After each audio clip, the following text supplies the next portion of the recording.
नमस्कार साथियों, जोगटा अकेडमी के यूट्यूब चैनल पे आपका बहुत बहुत स्वागत। जैसे कि आप सभी को पता है कि हम MCQs के थ्रू एक रिवीजन सीरीज़ लेके आए हैं जिसका नाम एज है और ये 50 डे चैलेंजेस है जिसके माध्यम से हम आपके लिए हर दिन कुछ इम्पॉर्टेंट MCQs को लेके आ रहे हैं फ्रॉम डिफरेंट सब्जेक्ट्स, जिसमें सारे सब्जेक्ट्स को इंटायरिटी में कवर किया जा रहा है। तो उसी सीरीज़ में आज मैं आपके लिए लेके आया हूँ पर्सन इन न्यूज़, जो कि एक बहुत इंपॉर्टेंट हिस्सा रहता है करंट अफेयर्स का। जैसे आप सभी को पता है कि करंट अफेयर्स बहुत इंपॉर्टेंट पार्ट आपका है एलाइड के प्रीलिम्स के लिए, एज वेल एज उसकी कनेक्टिविटी मेंस में भी आपको देखने को मिलेगी। तो इसी को ध्यान में रखते हुए हमने ये सीरीज़ डिज़ाइन की है। जैसे कि इससे पहले भी आप देख सकते हैं, प्लेलिस्ट में जाके आप चेक कर सकते हैं। हमारे YouTube चैनल पे आपको एक एक्सक्लूसिव प्लेलिस्ट मिलेगी जो कि डेडिकेटेडली जिसमें वीडियोस है MCQs को लेके। ठीक है जी। तो आज एक पर्सन इन न्यूज़ की वीडियो मैं पहले ही कवर कर चुका हूँ। आप जा सकते हैं YouTube में प्लेलिस्ट में and you can watch that video too. So this is the person in news की सेकेंड वीडियो, राइट। ओके, तो चलिए शुरू करते हैं। मैं ये आशा करता हूँ कि ये सीरीज़ आपके लिए बेनिफिशियल और हैंडी साबित होगी, right. Okay, so let us start it. ये पार्ट 2 रहेगा, ठीक। Okay, so the very first question is, which ministry awards the स्वच्छ सुजल शक्ति सम्मान 2023? सीधा सा स्ट्रेट फॉरवर्ड क्वेश्चन है। जो स्वच्छ सुजल शक्ति सम्मान है 2023 के, वो किस मिनिस्ट्री ने दिए हैं? तो आंसर जैसे कि आप देख सकते हैं, मिनिस्ट्री ऑफ जल शक्ति, राइट। अच्छा, ये जो दिए गए थे ये 8 मार्च को दिए गए थे। ये इंटरनेशनल वुमेन्स डे होता है इसलिए। और याद रखिएगा, स्वच्छ सुजल शक्ति सम्मान, जैसे हम शक्ति को सिनोनिम बनाते हैं विमेन के साथ, ठीक, तो वैसे ही आपको ये याद रखना है कि जो स्वच्छ सुजल शक्ति सम्मान जो है वो दिए जाते हैं टू सेलिब्रेट और टू ऑनर दी विमेन जिन्होंने रूरल एरियाज़ में वाटर और सैनिटेशन और हाइजीन पे काम किया है, राइट। तो इसमें 30 विमेन को, लगभग 30 to 35 विमेन को ये अवार्ड दिए गए हैं प्रेसिडेंट ऑफ इंडिया द्वारा। और ये जो मिनिस्ट्री है जो ये अवार्ड देती है वो है आपकी मिनिस्ट्री ऑफ जल शक्ति, ठीक है जी।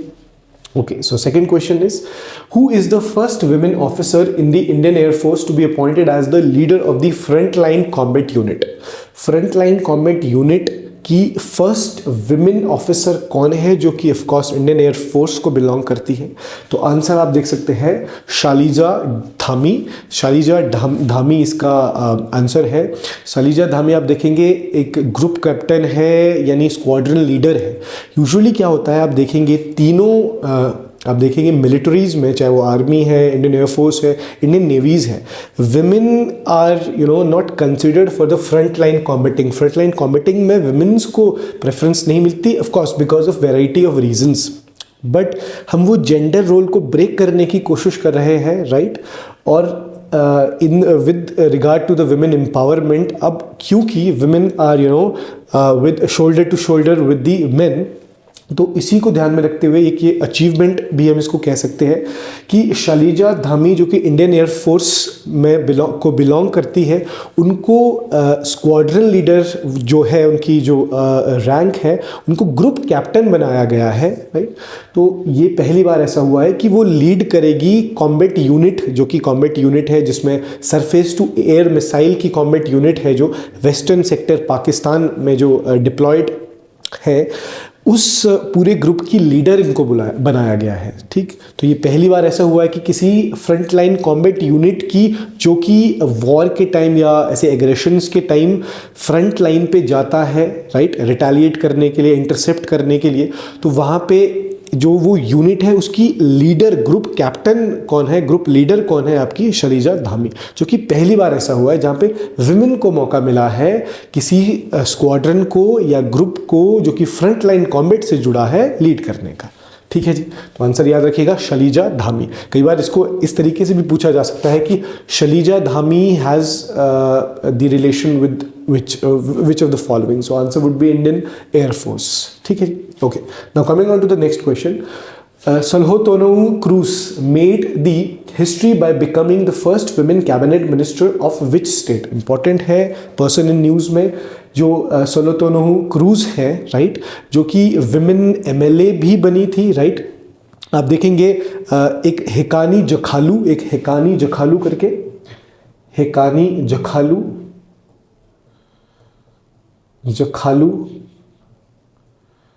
जखालू और आपकी एस क्रूज, इन दोनों को ये एमएलएज बनी थी आपकी नागालैंड से।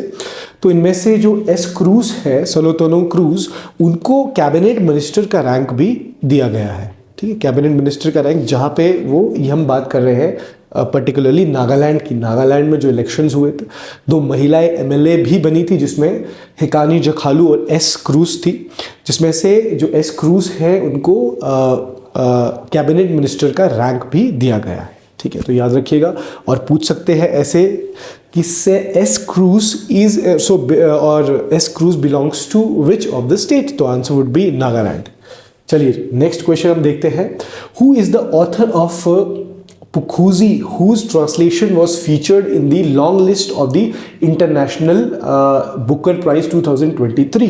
इसको ध्यान से एक बार फिर से पढ़िए। Who is the author of Pukuzi, whose translation was featured in the long list for the International Booker Prize 2023?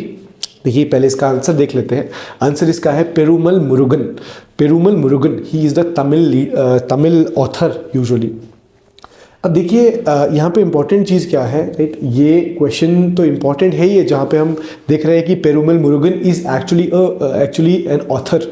एक चीज़, दूसरी चीज़ आपको याद रखना है कि ये जो बुकर प्राइज़ है, जो कि एक बहुत इंपॉर्टेंट, एक वेल एक्लोडेड या फिर वेल एक्लेम्ड एक लिटरेरी प्राइज़ है, जो कि ऑथर्स को दिया जाता है, ठीक। देखिए आपने 2 वर्ड्स सुने होंगे, एक आपका रहता है बुकर प्राइज़, ध्यान दीजिएगा, एक आपका रहता है बुकर प्राइज, जिसको पहले मैन बुकर प्राइज भी कहा जाता था, और एक आपका अभी आप देख रहे हैं अपनी स्क्रीन पे इंटरनेशनल बुकर प्राइज, एक आपका रहेगा इंटरनेशनल बुकर प्राइज। देखिए समझना इनमें डिफरेंस है ना, इनमें डिफरेंस क्या है। देखिए बुकर प्राइज क्या है, ऑफ कोर्स दोनों लिटरेरी अवार्ड्स हैं, यानी जो ऑथर्स हैं उनको दिया जाता है, उनके काम को सराहना देने के लिए ये अवार्ड है। अब देखिए जो बुकर प्राइज दिया जाता है, बुकर प्राइज, तो यूजुअली बुकर प्राइज किसको दिया जाता है, जिस व्यक्ति ने इंग्लिश फिक्शन लिखी है, कोई ऐसी बुक इंग्लिश लैंग्वेज में फिक्शन जो है, राइट, और वो पब्लिश हुई है, याद रखिएगा, यूके और आयरलैंड में, तो उस व्यक्ति को, उन बुक्स को शॉर्टलिस्ट किया जाएगा। अगेन मैं आपको बता दूं, जो इंग्लिश लैंग्वेज में फिक्शंस हैं, इंग्लिश लैंग्वेज की फिक्शंस, और दूसरा यूके और आयरलैंड में पब्लिश हुई है, ऐसी बुक्स को बुकर प्राइज दिया जाता है। बेस्ट बुक को प्राइज़ ये मिलता है। जैसे इस बार आप देखेंगे एक प्रॉफिट सॉन्ग, जो कि पॉल लिंच ने बुक लिखी है, पॉल लिंच, ठीक है जी, पॉल लिंच, इनकी बुक का नाम प्रॉफिट सॉन्ग, ये बुक का नाम है, जिसको मैन बुकर प्राइज 2023 से नवाजा गया था। अब दूसरा प्राइज इससे मिलता जुलता आप देखेंगे, डिफरेंस याद रखना, कई बार बुकर प्राइज आता है, इंटरनेशनल बुकर प्राइज आता है, so don't be mistaken by the fact that these 2 things are similar, they are different. तो इंटरनेशनल बुकर प्राइज अब देखिएगा कैसे दिया जाता है, जहां पे किसी भी बुक को, किसी भी फिक्शन को, किसी भी लैंग्वेज से इंग्लिश लैंग्वेज में जब ट्रांसलेशन उसकी होती है, तो ये वो बुक्स को दिया जाता है। फर्क क्या है, यहाँ पे इंग्लिश में लिखी गई, ओरिजिनली इंग्लिश में लिखी गई बुक्स जो कि यूके और आयरलैंड में पब्लिश हुई है, यहाँ पे ऐसी बुक्स जो किसी भी लैंग्वेज से ट्रांसलेट हुई है इंग्लिश में, ठीक है जी, वहां पे इंटरनेशनल बुकर प्राइज दिया जाता है, ठीक। तो देखिए क्वेश्चन को देखिए, who is the author of Pookkuzhi whose translation was featured in the long list. देखिए एक्चुअली इंटरनेशनल बुकर प्राइज में आप देखेंगे एक लिस्ट बनाई जाती है, शॉर्ट लिस्ट की जाती है कुछ बुक्स जिनको किसी और लैंग्वेज से इंग्लिश लैंग्वेज में ट्रांसलेट किया हो। तो यहाँ पे जो ऑल्दो इंटरनेशनल बुकर प्राइज नहीं जीत पाई थी ये बुक, जिसकी हम पुखुजी बुक की बात कर रहे हैं, बट इसको शॉर्ट लिस्ट किया गया था, मतलब ये फाइनल लिस्ट में ज़रूर थी। तो इसी से ही इसकी रेलेवेंस हमें समझनी होगी, ठीक। तो अब देखिए हुआ क्या, ये जो पुखुजी बुक है जो कि तमिल लैंग्वेज में लिखी गई थी, अब आप देखेंगे जिसको पेरुमल मुरुगन ने लिखा था, अब इसको एक व्यक्ति है जिनका नाम है अनिरुद्धन वासुदेवन, वासुदेवन, इस व्यक्ति ने, अनिरुद्धन वासुदेवन ने पुखोजी बुक को ट्रांसलेट किया इंग्लिश लैंग्वेज में और जिसका नाम रखा पायर। पायर, ठीक। उस पायर को शॉर्टलिस्ट किया गया था इंटरनेशनल बुकर प्राइज में। ऑल्दो इंटरनेशनल बुकर प्राइज नहीं मिल पाया था, बट शॉर्टलिस्ट जरूर किया गया था, ठीक है जी। तो ये याद रखना आपने, दोनों में फर्क, ठीक है जी। Okay, now coming on to the next question. Dr. Jayant V. Narlikar, who was seen in the news recently, is associated with which profession? देखिए, ये व्यक्ति है जिनका नाम है डॉक्टर जयंत वी नार्लिकर। इनका प्रोफेशन जो है वो क्या है, ये पूछा गया है। देखिए, he is actually the astronomer, right, who is related to astronomy. अब आप देखेंगे जो एक बहुत इंपॉर्टेंट प्रीमियर एक सोसाइटी है for the astronomers around India, जिसका नाम है एस्ट्रोनॉमिकल सर्वे ऑफ इंडिया, ठीक है जी, ASI जिसको हम कहते हैं, एस्ट्रोनॉमिकल सर्वे ऑफ इंडिया, या कई जगह it is also known as Astronomical Society of India.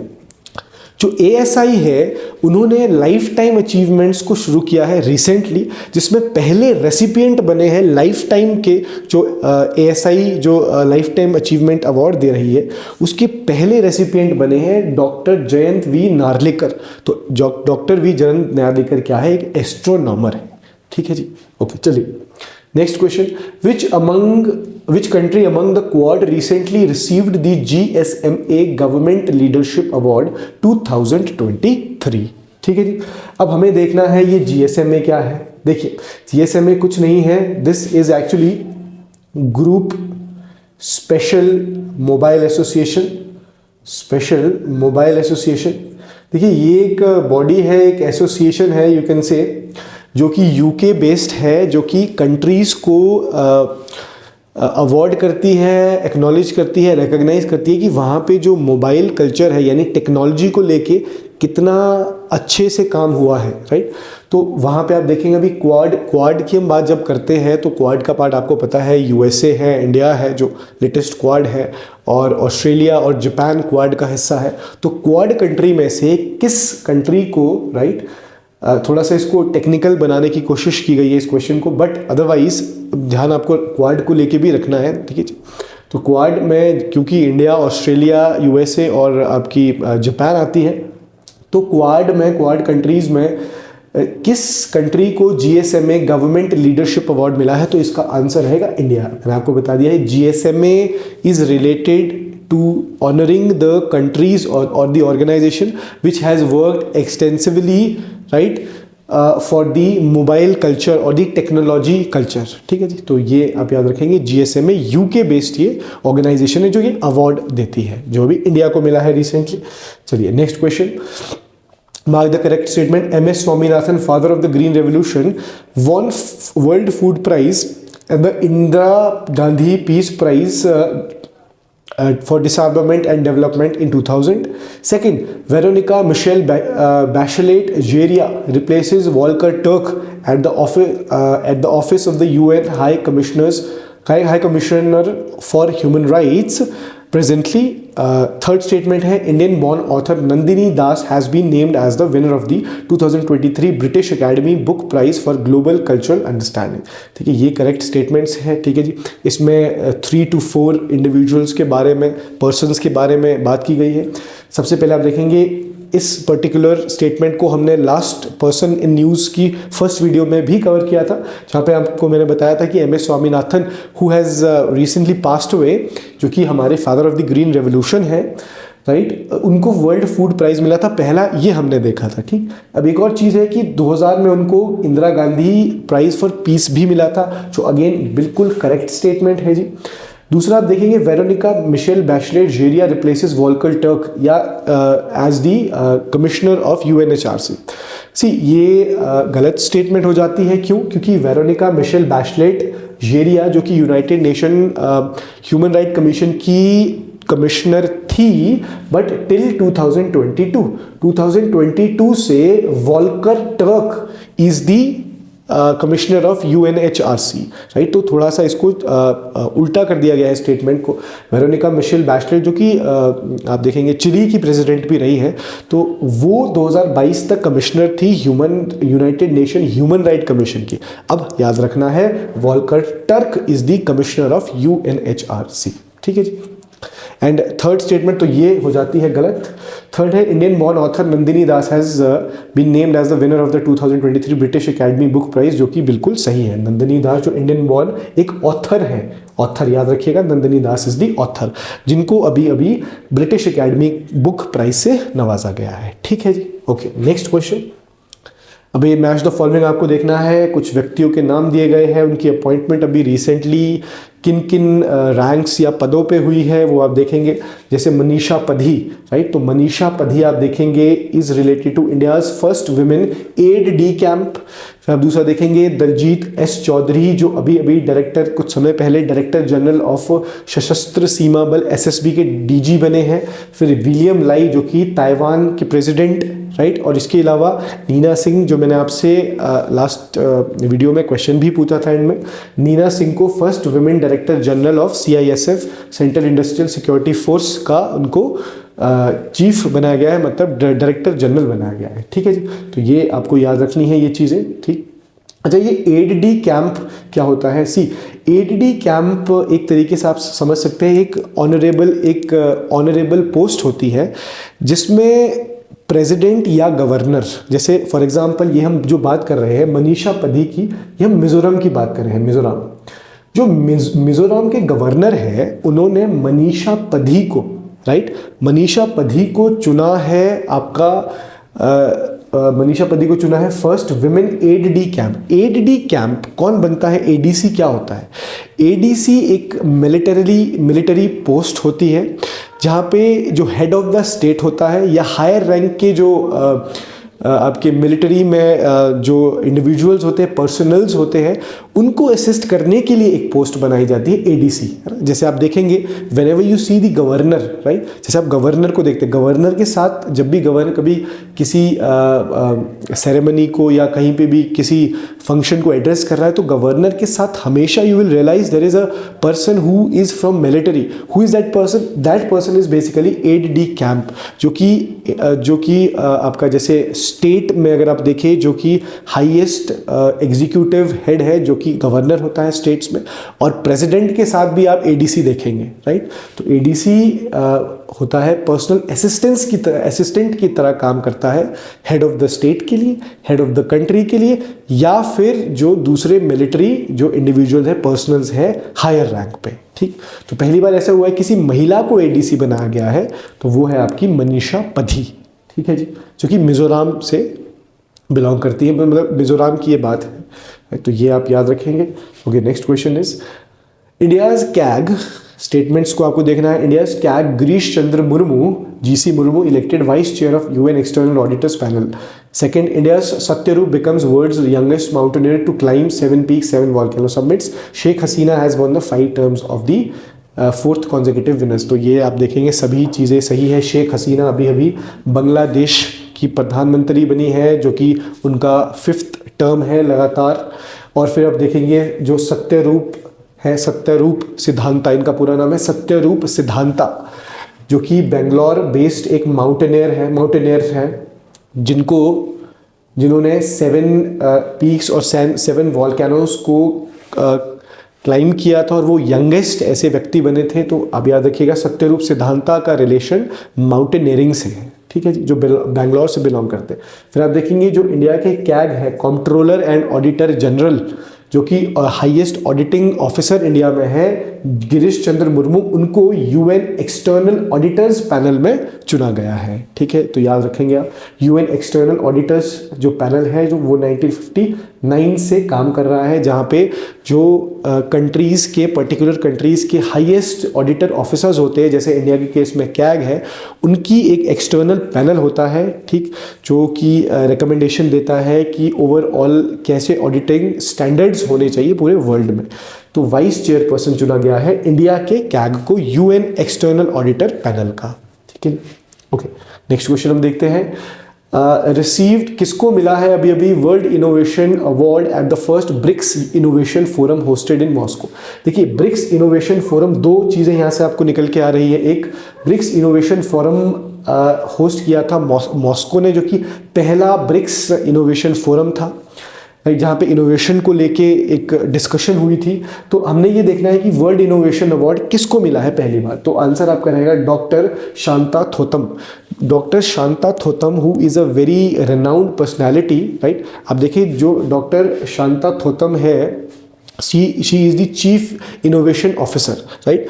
So she is the chief innovation officer who has actually won the BRICS innovation forum। तो याद रखिएगा शांता थोथम, राइट, जो चीफ इनोवेशन ऑफिसर है, उनको आप देखेंगे क्या मिला है, ब्रिक्स की पहली इनोवेशन फोरम में वर्ल्ड इनोवेशन अवार्ड, राइट।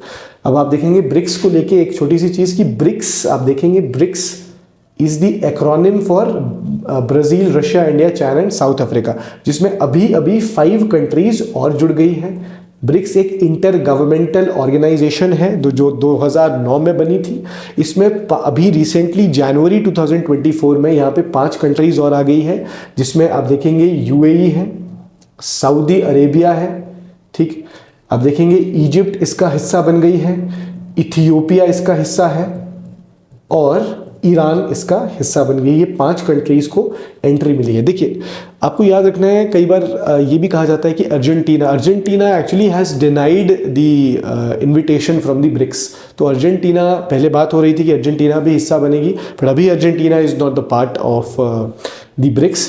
अच्छा, सऊदी अरेबिया को लेके भी अभी कंफर्मेशन नहीं है, क्योंकि सऊदी अरेबिया ने अभी कंफर्म नहीं किया है, राइट। सो कई जगह रूमर्स ये भी है कि Saudi Arabia have actually confirmed it, but अभी के लिए यू विल रियलाइज कि अभी के लिए Saudi Arabia has not confirmed, ठीक, पर अदरवाइज सऊदी अरेबिया को भी हिस्सा बनाया गया है। तो ये 5 कंट्रीज आप देखेंगे जो कि ब्रिक्स का भी हिस्सा बनी है ना। So that is all for today's video. I hope कि this can help you in any sort. So हमारे इस प्रोग्राम से जुड़िए, please do subscribe our channel and stay yourself tuned with us. Thank you so much. धन्यवाद।